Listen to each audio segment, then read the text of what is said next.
যারা election engineering করে ক্ষমতা দখল করতে চায় তাদের এবারে নির্বাচনে লাল কার্ড দেখানো হবে বলে মন্তব্য করেছেন ডাকসু ভিপি সাদিক কায়েম।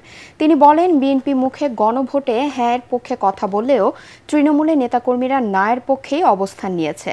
সোমবার রাতে রংপুর নগরী শহীদ আবু সাইদ চত্বরে ঐক্যবদ্ধ ছাত্র সংসদের উদ্যোগে হ্যাঁ এর পক্ষে গণজমায়েত অনুষ্ঠানে প্রধান অতিথির বক্তৃতায় তিনি এসব কথা বলেন।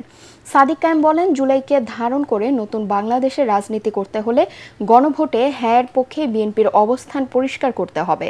বেগম রোকেয়া বিশ্ববিদ্যালয়ের ছাত্র শিবিরের সভাপতি সুমন সরকারের সভাপতিত্বে গণজামায়াতে আরও বক্তব্য রাখেন জাকসু নেতা ফেরদৌস সারা হাসান, চাকসুর জিএস সাইফ বিন হাবিব, রাজশাহীর ভিপি মোস্তাকুর রহমান জাহিন সহ জামায়াত ও ছাত্র শিবিরের নেতারা। যারা বাংলাদেশের গণতান্ত্রিক ধারাকে বন্ধ করতে চায়, যারা পেছন দিক দিয়ে ক্ষমতায় আসতে চায়, যারা ইঞ্জিনিয়ারিং করে আবার ক্ষমতায় দখল করতে চায়, তাদেরকে আমরা আগামী 12 ফেব্রুয়ারি লাল কার্ড দেখাবো। আমরা বলতে চাই, এই জুলাইকে ধারণ করেন। এই নতুন বাংলাদেশে যদি রাজনীতি করতে হয়, 4 কোটি তরুণকে যদি ধারণ করতে হয়, তাহলে অবশ্যই গণভোটের পক্ষে, গণভোটে হায়ের পক্ষে আপনাদের অবস্থান পরিষ্কার করতে হবে।